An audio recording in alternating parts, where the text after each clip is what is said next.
ओम शांति। 18 अक्टूबर 2024 प्रातः मुरली। ओम शांति। बाप दादा मधुबन। आज बाबा ने सुनाया, मीठे बच्चे, बाप आया है तुम्हें गुलगुल फूल बनाने। तुम फूल बच्चे कभी किसी को दुख नहीं दे सकते, सदा सुख देते रहो। मीठे बच्चे, बाप आया है तुम्हें गुलगुल फूल बनाने। तुम फूल बच्चे कभी किसी को दुख नहीं दे सकते, सदा सुख देते रहो। आज की मुरली से बाबा ने प्रश्न किया, किस एक बात में तुम बच्चों को बहुत खबरदारी रखनी है? किस एक बात में तुम बच्चों को बहुत खबरदारी रखनी है? उत्तर में बाबा ने बताया, मनसा वाचा कर्मणा, अपनी जबान पर बड़ी खबरदारी रखनी है। बुद्धि से भिकारी दुनिया की सब लोक लाज कुल की मर्यादाएं भूलनी है। अपनी जांच करनी है कि हमने कितने दिव्य गुण धारण किए हैं, लक्ष्मी नारायण जैसे सिविलाइज्ड बने हैं, कहाँ तक गुलगुल फूल बने हैं। अपने आप को देखना है कि हम कहाँ तक गुलगुल फूल बने हैं, लक्ष्मी नारायण जैसी हमारी सिविलाइज्ड है। तो बाबा ने कहा अपने आप को चेक करके फिर चेंज करना है, दिव्य गुण धारण करने हैं। दिव्य गुण धारण नहीं करेंगे तो सतयुग में हम प्रवेश कैसे कर सकते हैं? ओम शांति। शिव बाबा जानते हैं ये हमारे बच्चे आत्माएं हैं। तुम बच्चों को आत्मा समझ शरीर को भूल शिव बाबा को याद करना है।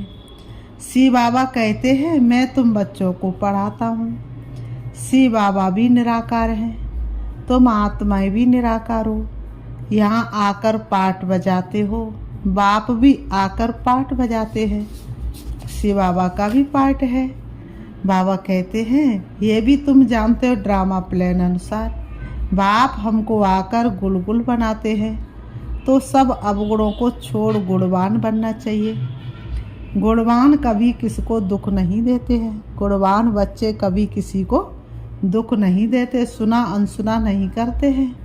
कोई दुखी है तो उसका दुख दूर करते हैं। दुखियों का दूर करो, दुख दूर करो, तो दुखियों का दुख दूर करते हैं। बाप भी आते हैं तो सारी दुनिया के दुख जरूर दूर होने हैं। बाप तो श्रीमत देते हैं, जितना हो सके पुरुषार्थ कर सभी के दुख दूर करते रहो। पुरुषार्थ से ही अच्छा पद मिलेगा, पुरुषार्थ ना करने से पद कम हो जाएगा। ये फिर कल्पांतर का घाटा पड़ जाता है।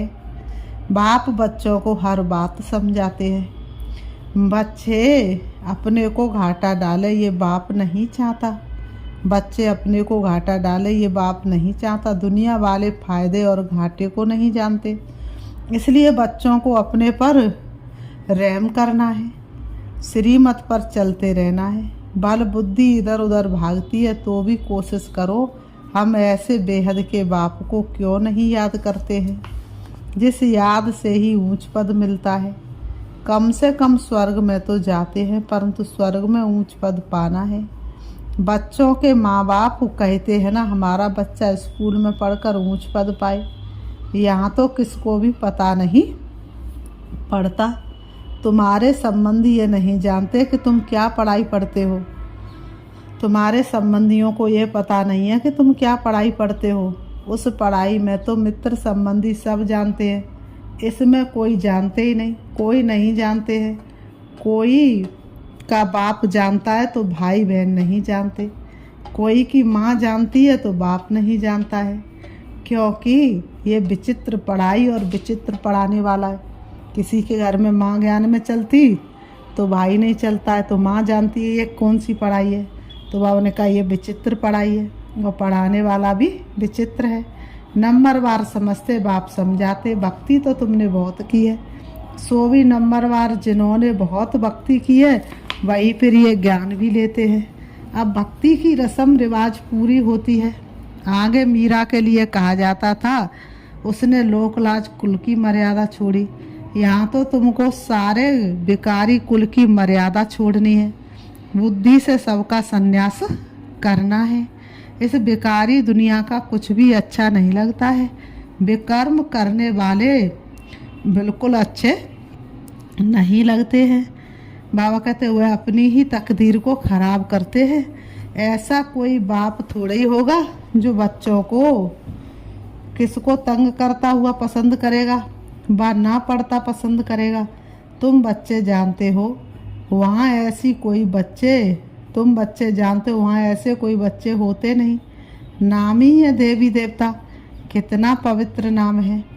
अपनी जांच करनी है, हमारे में दैवी गुण है, सहनशील भी बनना होता है। बुद्धि योग की बात है। ये लड़ाई तो बहुत मीठी है, बाप को याद करने में कोई लड़ाई की बात नहीं है। बाकी हाँ, इसमें माया विघ्न डालती है, उनसे संभाल करनी होती है। माया पर विजय तो तुमको ही पानी है। तुम जानते हो कल्प कल्प हम जो कुछ करते आए हैं बिल्कुल एक्यूरेट वही पुरुषार्थ चलता है जो कल्प कल्प चलता आया है। तुम जानते हो अभी हम पद्मा पदम भाग्यशाली बनते हैं। पद्मा पदम सौभाग्यशाली तुमने हमें बनाया, तूने हमें सिखलाया बाबा सबसे गुण अपनाना। तो बाबा ने कहा फिर सतयुग में अथाह सुखी रहते हैं। सतयुग में कितना सुख रहेगा। तो बाबा कहते हैं कल्प कल्प बाप ऐसे ही समझाते, ये कोई नई बात नहीं, ये बहुत पुरानी बात है। बाप तो चाहते बच्चे पूरा गुलगुल बने। लौकिक बाप की भी दिल होगी ना, हमारे बच्चे गुलगुल बने। पार लौकिक बाप तो आते ही हैं कांटों को फूल बनाने। बाबा कहते हैं तो ऐसा बनना चाहिए ना। मनसा वाचा कर्मणा जबान पर भी बहुत खबरदारी चाहिए। हर एक कर्मेंद्रियों पर बड़ी खबरदारी चाहिए। माया बहुत धोखा देने वाली है, उनसे पूरी संभाल रखनी है। बड़ी मंजिल है, आधा कल्प से किरमिल दृष्टि बनी है, उनको एक जन्म में सिविल बनाना है। जैसे ने लक्ष्मी नारायण की है, ये सर्वगुण संपन्न है ना, वहाँ किरमिल दृष्टि होती नहीं, रावड़ी नहीं। ये कोई नई बात नहीं, तुमने अनेक बार ये पद पाया है। दुनिया को तो बिल्कुल पता नहीं है कि ये क्या पढ़ते हैं। बाप तुम्हारी सब आशाएं पूर्ण करने आते हैं। भगवान तुम्हारी एक एक आस को पूर्ण करने आते हैं। अशुभ आशाएं रावण की होती हैं, तुम्हारी है शुभ आशाएं।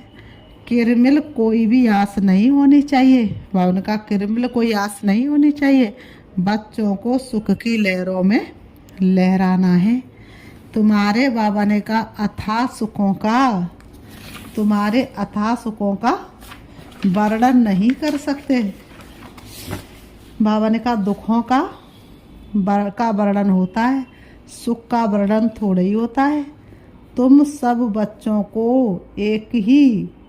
बच्चों की एक ही आशा है कि हम पावन बने। कैसे पावन बनेंगे सो तो तुम जानते हो कि पावन बनाने वाला एक बाप ही है, उसकी याद से ही पावन बनेंगे। फर्स्ट नंबर नई दुनिया में पावन ये देवी देवता ही है। पावन बनने में देखो ताकत कितनी है, पवित्र बनने में ताकत कितनी है, पवित्रता में कितनी ताकत है। तुम पावन दुनिया का राज्य पाते हो। इसलिए कहा जाता है इस देवता धर्म में ताकत बहुत है। ये ताकत कहाँ से मिलती है? सर्वशक्तिवान बाप से। घर में तुम मुख्य 2-4 चित्र रख बहुत सर्विस कर सकते हो। वह समय आएगा कर्फ्यू आदि ऐसे लग जाएगा, उनका वह समय आएगा कर्फ्यू आदि ऐसे लग जाएगा जो तुम कहाँ आ जा भी नहीं सकेंगे। ऐसा कर्फ्यू लग जाएगा कि तुम एक स्थान से दूसरे स्थान पर आ जा भी नहीं सकेंगे।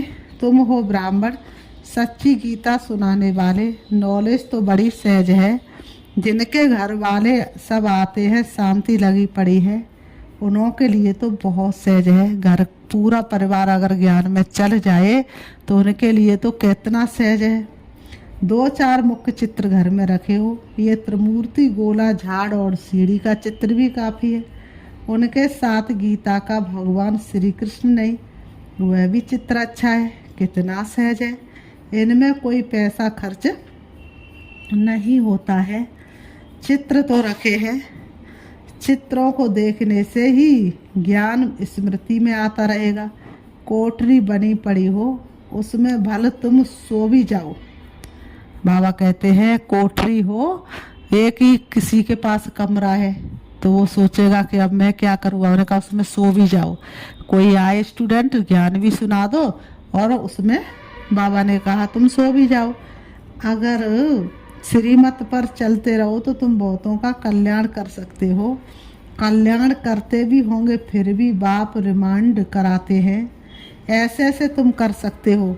ठाकुर जी की मूर्ति रखते हैं ना, इसमें तो फिर है समझाने की बात है। जन्म जन्मांतर तुम भक्ति मार्ग में मंदिरों में भटकते रहते हो, परंतु ये पता नहीं है कि ये है कौन। मंदिरों में देवियों की पूजा करते हैं, उनको ही फिर पानी में जाकर डुबोते हैं। 9 दिन तक खूब झनकार करेंगे और फिर 9वें दिन 10वें दिन पानी में डुबो देंगे। कितना अज्ञान है। पूज की पूजा कर फिर उनको उठाकर समुद्र में डाल देते हैं। गणेश फिर पानी में जाकर गणेश को, माँ को, सरस्वती को भी डुबोते हैं। बाप बैठ बच्चों को कल्प कल्प ये बातें समझाते हैं, रियलाइज कराते हैं तुम ये क्या कर रहे हो। बच्चों को तो नफरत आनी चाहिए, जबकि बाप इतना समझाते रहते हैं। बच्चों को तो ऐसी बातों से नफरत आनी चाहिए, जबकि बाप के इतना समझाते हैं। मीठे मीठे बच्चों तुम ये क्या करते हो। इनको कहते ही हैं विषय बैतवड़ी नदी। ऐसे नहीं वहाँ कोई क्षीर का सागर है, परंतु हर चीज़ वहाँ ढेर होती है। बाबा ने कहा कोई चीज़ पर पैसे नहीं लगते, पैसे तो वहाँ होते ही नहीं। सोने के ही सिक्के देखने में आते हैं, कागज के नोट तो वहाँ होते नहीं, सोने के ही सिक्के देखने में आते हैं। इसलिए सतयुग को सोने की दुनिया कहा गया। जबकि मकानों में ही सोना लगता है, सोने की ईंटें लगती हैं तो सिद्ध होता है वहाँ सोना चांदी का मूल्य नहीं। यहाँ तो देखो कितना मूल्य है। तुम जानते हो एक एक बात में बंडर है। मनुष्य तो मनुष्य है, ये देवता भी मनुष्य है, परंतु इनका नाम देवता है। इन्हों के आगे मनुष्य अपनी गंदगी जाहिर करते हैं। हम पापी नीचे हैं, हमारे में कोई गुण नहीं है। तुम बच्चों की बुद्धि में एम ऑब्जेक्ट है। हम ये मनुष्य से देवता बनते हैं। देवताओं में दैवी गुण है, ये तो समझते हैं। मंदिरों में जाते परंतु ये नहीं समझते कि ये भी मनुष्य ही है। हम भी मनुष्य हैं परंतु ये दैवी गुण वाले हैं, हम आसुरी गुणों वाले हैं। अभी तुम्हारी बुद्धि में आता हम कितने नालायक थे। इन्हों के आगे जाकर गाते थे आप सर्वगुण संपन्न। अभी बाप समझाते हैं। बाबा कहते ये तो पास्ट होकर गए हैं, इनमें दैवी गुण थे, अथाह सुख थे, वही फिर अथाह दुखी बने हैं। इस समय सभी में 5 विकारों की प्रवेशता है। अभी तुम विचार करते हो कैसे हम ऊपर से गिरते गिरते एकदम पटाकर पड़े हैं। भारतवासी कितने साहूकार थे, अभी तो देखो कर्जा उठाते रहते हैं। ये सब बातें बाप ही बैठ समझाते और कोई बता ना सके। ऋषि मुनि भी नेति नेति कहते थे, अर्थात हम नहीं जानते। अभी तुम समझते हुए तो सच कहते थे। न बाप को न रचना के आदि मदंत को जानते थे, अभी भी कोई नहीं जानते हैं सिवाय तुम बच्चों के। अभी भी किसी के अंदर सच ज्ञान नहीं है सिवाय तुम बच्चों के। बाबा ने कहा बड़े बड़े सन्यासी महात्माएं कोई नहीं जानते। वास्तव में महान आत्मा तो ये लक्ष्मी नारायण है ना, एवर प्योर है। ये भी नहीं जानते थे तो और कोई कैसे जान सकते। लक्ष्मी नारायण ही नहीं जानते तो और कोई कैसे जान सकते हैं। बाबा ने कहा कितनी सिंपल बातें बाप समझाते हैं, परंतु कई बच्चे भूल जाते हैं। कई अच्छी रीति गुण धारण करते हैं तो मीठे लगते हैं। जितना बच्चों में मीठा गुण देखते हैं तो दिल खुश होती है। कोई तो नाम बदनाम कर देते हैं। यहाँ तो फिर बाप, टीचर, सदगुरु है, तीनों की निंदा कराते हैं। सत बाप, सत टीचर और सदगुरु की निंदा कराने से फिर ट्रिब्यूनल दंड पड़ जाता है, ट्रिबल दंड पड़ जाता है। बाबा ने कहा परंतु कई बच्चों में कुछ भी समझ नहीं है। बाप समझाते ऐसे भी होंगे जरूर। माया भी कोई कम नहीं है, आधा कल्प पाप आत्मा बनाती है। बाप फिर आधा कल्प के लिए पुण्यात्मा बनाते हैं, वह भी नंबरवार बनते हैं। बनाने वाले भी दो हैं, राम और रावण। राम को परमात्मा कहते हैं, राम राम कहे फिर पिछाड़ी में शिव को नमस्कार करते हैं। माला फिरते तो क्या करते हैं, राम राम राम राम करते रहेंगे, और जैसे फूल आएगा तो फूल को मस्तक से लगाएंगे। बाबा ने कहा वही परमात्मा है, परमात्मा के नाम गिनते हैं, तुमको तो गिनती की दरकार नहीं।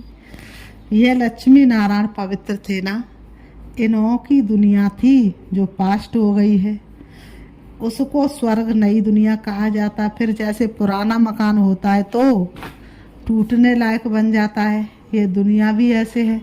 अभी है कलयुग की पिछाड़ी, कितनी सहज बातें हैं समझने की, धारण करनी और करानी है। बाप तो सबको समझाने के लिए नहीं जाएंगे। तुम बच्चे ऑन गॉडली सर्विस हो, बाप जो सर्विस सिखलाते वही सर्विस करनी है। तुम्हारी है गॉडली सर्विस ओनली। तुम्हारा नाम ऊंच करने के लिए बाबा ने कलश तुम माताओं को दिया है। ऐसे नहीं कि पुरुषों को नहीं मिलता है, मिलता तो सबको है। अभी तुम बच्चे जानते हो हम कितने सुखी स्वर्गवासी थे, वहाँ कोई दुखी नहीं थे। अभी है संगम युग, फिर हम उस नई दुनिया के मालिक बन रहे हैं। अभी है कलयुग, पुरानी पतित दुनिया, बिल्कुल ही जैसे भैंस बुद्धि मनुष्य। इस समय मनुष्य कैसे हैं, बिल्कुल ही भैंस बुद्धि है। अभी तो इन सब बातों को भूलना पड़ता है। देह सहित देह के सब संबंधों को छोड़ अपने को आत्मा समझना है। शरीर में आत्मा नहीं है तो शरीर कुछ भी कर ना सके। उस शरीर पर कितना मोह रखते हैं। शरीर जल गया, आत्मा ने जाकर दूसरा शरीर लिया तो भी 12 मास जैसे हाय हुसैन मचाते रहते हैं। अभी तुम्हारी आत्मा शरीर छोड़ेगी तो जरूर ऊंच घर में जन्म लेगी, नंबरवार। थोड़े ज्ञान वाला साधारण कुल में जन्म लेगा, ऊंच ज्ञान वाला ऊंच कुल में जन्म लेगा, वहाँ सुख भी बहुत होता है। फिर बाबा कहते अच्छा मीठे मीठे सिखी लते बच्चों प्रति मात पिता बाप दादा का याद प्यार और गुड मॉर्निंग।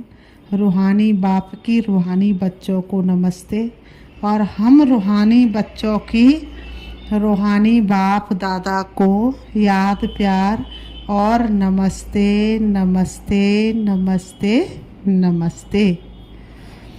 धारणा के लिए मुख्य सार नंबर 1, बाप जो सुनाते उसे सुना अनसुना नहीं करना है। बाबा जो सुनाते उसे सुना अनसुना नहीं करना है। गुणवान बन सबको सुख देना है। पुरुषार्थ कर सबके दुख दूर करने हैं। पुरुषार्थ करो कि हमारे द्वारा किसी को दुख ना मिले, सबके दुख दूर हो जाए। नंबर 2, विकारों के बस होकर कोई भी विक्रम नहीं करना है। विकारों के बस होकर कोई भी विक्रम नहीं करना है। सहनशील बनना है, कोई भी किरमिल अशुद्ध विकारी आस नहीं रखनी है। बाबा कहते कोई भी किरमिल अशुद्ध आस नहीं रखनी है। अशुद्ध आस बाप पूरी नहीं करता, रावण पूरी करता है। आज की मुरली से बाबा ने वरदान दिया है, शांति की शक्ति द्वारा असंभव को संभव करने वाले सहज योगी भव। शांति की शक्ति द्वारा असंभव को संभव करने वाले सहज योगी भव। शांति की शक्ति से शांति जग में लानी है। स्पष्टीकरण है, शांति की शक्ति सर्वश्रेष्ठ शक्ति है। शांति की शक्ति ही और सब शक्तियाँ, शांति की शक्ति से ही और सब शक्तियाँ निकली हैं। साइंस की शक्ति का भी जो प्रभाव है वह साइंस भी साइलेंस से निकली है। तो शांति की शक्ति से जो चाहो वह कर सकते हो, असंभव को भी संभव कर सकते हो। जिसे दुनिया वाले असंभव कहते हुए आपके लिए असंभव है और संभव होने के कारण सहज है। शांति की शक्ति को धारण कर सहज योगी बनो। शांति की शक्ति को धारण कर सहज योगी बनो। आज की मुरली से स्लोगन है, वाणी द्वारा सबको सुख दो और शांति दो तो गायन योग बनेंगे। वाणी द्वारा सबको सुख दो और शांति दो तो गायन योग बनेंगे। अच्छा, ओम शांति। अभी हम बाबा को याद करते हैं, देखेंगे अपने आप को। मैं एक आत्मा हूँ। मैं आत्मा शांत स्वरूप हूँ। शांति मुझे आत्मा का सर्वश्रेष्ठ गुण है। शांति मुझे आत्मा का मूल संस्कार है। मैं आत्मा शांति के सागर पिता की सबसे प्रिय संतान हूँ। शांति के सागर शिव बाबा शांति धाम के रहने वाले हैं। हम आत्मा भी शांति धाम की रहने वाली थी। सृष्टि रंगमंच पर पाठ बजाने आई। पाठ बजाते बजाते अपने घर को भूल गई, स्वयं को भूल गई। अब मैं आत्मा इस देह रूपी वस्त्र से निकलकर चली जा रही हूँ शांति धाम, जहाँ शांति के पिता परमात्मा शांति की शक्ति से भरपूर शांति के सागर है। मैं आत्मा पहुंच जाती हूँ शांति के सागर शिव बाबा के पास। उनकी शांति की किरणें संपूर्ण ब्रह्मांड में फैली हुई हैं। मैं आत्मा उनके सन्मुख हूँ। शांति की शक्ति मेरे अंदर आ रही है। मुझे आत्मा का कोना कोना शांत हो रहा है। मुझे आत्मा की एक एक कर्मेंद्रिय शांत होती जा रही है।